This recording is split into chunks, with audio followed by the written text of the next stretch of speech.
এই টাটার পাশেও কিছু কিছু আলেম আছে যারা হচ্ছে আপনার।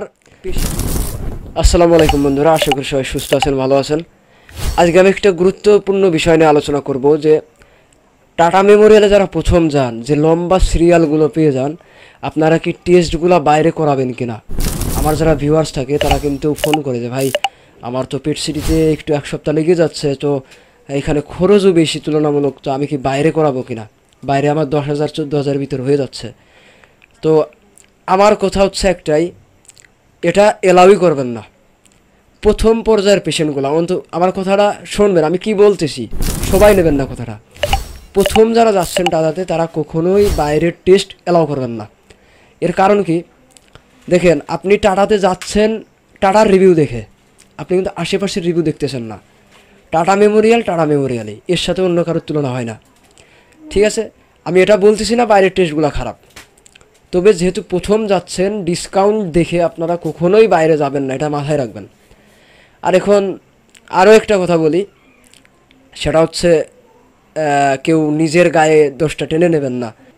আর একটা কথা মাথায় রাখবেন, টাটার পাশে যে আলেমোলামাগুলো আছে এদের থেকেও সাবধান থাকবেন। কারণ এই আলেমোলামারা আপনাদেরকে নিয়েই খেলা করতেছে, আপনাদেরকে বাইরে নিয়ে চলে যাচ্ছে। যে আমাকে মনে করেন আমারই বলতেছে যে আলামিন ভাই আসেন এই জায়গা চলে যাই, এই হাসপাতালে পেট সিটি স্ক্যান রেট 10,000 টাকা অনলি, আপনি এই জায়গা থেকে করেন, রিপোর্ট ভালো। তো এইভাবে আপনাদেরকে লোভ দেখাবে যারা নতুন থাকে। এই আলেমদের টার্গেটই হচ্ছে এরা। আমি আলেমের কথা কেন বলতেছি, এদের থেকে সাবধান থাকবেন কেন, মানে আলেম নামটা কেন নিচ্ছি। দেখেন এই গেট আপ যারা আছে, এই গেট আপ দেখে আপনারা আসলেই সাবধান থাকবেন। আমার যুক্তিটা আমি বলি, দেখেন হাদিসে কি বলতেছে, আমি হাদিস দিচ্ছি যে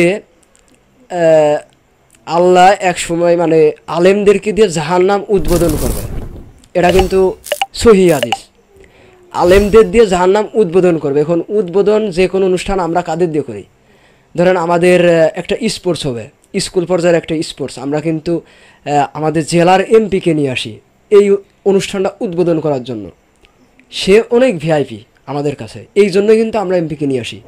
গ্রামের ছোটোখাটো খেলা, যেমন আপনার 200-300 টাকার কাপের যদিও খেলা হয়, তখন কিন্তু আমরা পুরা ইউনিয়নের চেয়ারম্যানকে আনি, মেম্বারদেরকে আনি, তারা ভিআইপি। এই কারণে আমরা কিন্তু তাদেরকে আনি, উদ্বোধন করি। তাহলে উদ্বোধনের সাথে কারা, উচ্চ লেভেলের লোকজন কিন্তু জড়িত। তো এখন আল্লাহ বলতেছে যে এক শ্রেণীর আলেম দিয়ে জাহান্নাম উদ্বোধন করবে। ঠিক আছে, তো এর কারণ কি, জাহান্নাম উদ্বোধনের কারণ কি, এটারও ব্যাখ্যা আছে যে তারা অন্যকে ইনভাইট করবে না, দাওয়াত দেবে না, আল্লাহর পথে আসার জন্য দাওয়াত দেবে না, যে এই রাস্তায় আসো, এই রাস্তায় ভালো আছে, জান্নাত আছে, সুখ আছে, এইটা তারা কিন্তু ইনভাইট করবে না অন্য মানুষদের। আর এই কারণে আল্লাহ তাদের উপর বেরাজ হয়ে যাবে। এইটা হচ্ছে এক, তারা জানবে অন্যকে জানাবে না, তারা নিজে যেটা জানবে। আমি যেটা জানি, আমি হাদিস নিয়ে তো পড়াশোনা করি না, যতদূর জানি যে তারা যেটা জানে সেটা প্রচার করবে না, এটা হচ্ছে অপরাধ। তো এই আলেমদের দিয়েই আল্লাহ কিন্তু জাহান্নাম উদ্বোধন করবে। তো এই একটা দিক থেকে যে আমি অন্যকে এই ভালো জায়গা নেব না, এই মন মানসিকতা কিন্তু আল্লাহ সহিভাবে আলেমদের কথা বলে দিয়েছে। কিছু আলেম, সবাই না, কিছু আলেম কথাগুলো স্পষ্ট করে নেবেন, ধরবেন না, কাটছাট করবেন না। তো এই আলেমদের থেকে এই টাটার পাশেও কিছু কিছু আলেম আছে যারা হচ্ছে আপনার পেশেন্টদেরকে বাইরে নিয়ে চলে যাচ্ছে।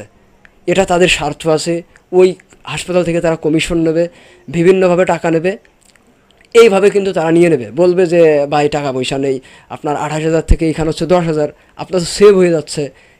এদের থেকে সাবধান। সব সময় বলতেছি, আলেম মানে কিছু কিছু মুখোশধারী আলেম থেকে সাবধান।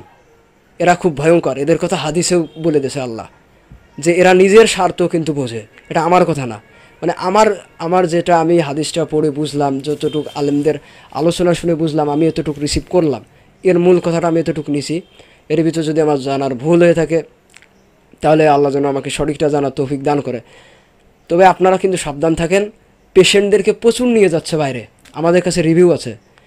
আর টাটার পাশে যারা আমার ভিডিওগুলো দেখো, আমার যারা এনটি আছো, তোমরা যদি আমার মনে একদম তুচ্ছ মনে করো, ভুল করবা, আমার পিছনে লাগে না। আমার বহুত জায়গা থেকে তোমরা কিন্তু মাইনাস করতেছো, আমার নামে ব্যাড রিভিউ দিচ্ছ, পারবা না, কখনোই পারবা না। আমার যদি মনে করো যে আলামিন বয়স কম, 19-20 বছর বয়স, ভুল ভাবতেছ। তুমি যদি মনে করো যে আমি টাটার পাশে যে আমি পাওনা চায় না চায় মানুষকে নিয়ে যাচ্ছি বাইরের হাসপাতালে, আমার নামে বদনাম দিচ্ছ, অনেক ভালো কিছু করে ফেলতেছো, আসলে কিচ্ছু না, আরও আমারই প্রচার করতেছো তুমি। ঠিক আছে? তো তুমি এই যে 50 জন 100 জনরে নিয়ে তুমি একটা মজমা মিলাচ্ছ, হ্যাঁ, তুমি যদি এটা মনে করো তাহলে আমার ব্যাকগ্রাউন্ড ছোট করে তুমি শোনো। আমার ছোটোবেলা থেকে এই পর্যন্ত আমার মঞ্চে কিন্তু আমার লাইফটা মঞ্চে, আমি মঞ্চে দর্শকরে নিয়ে খেলা করি। তুমি আমার ব্রেন সম্পর্কে ন্যূনতম পরিমাণ জ্ঞান রাখো না।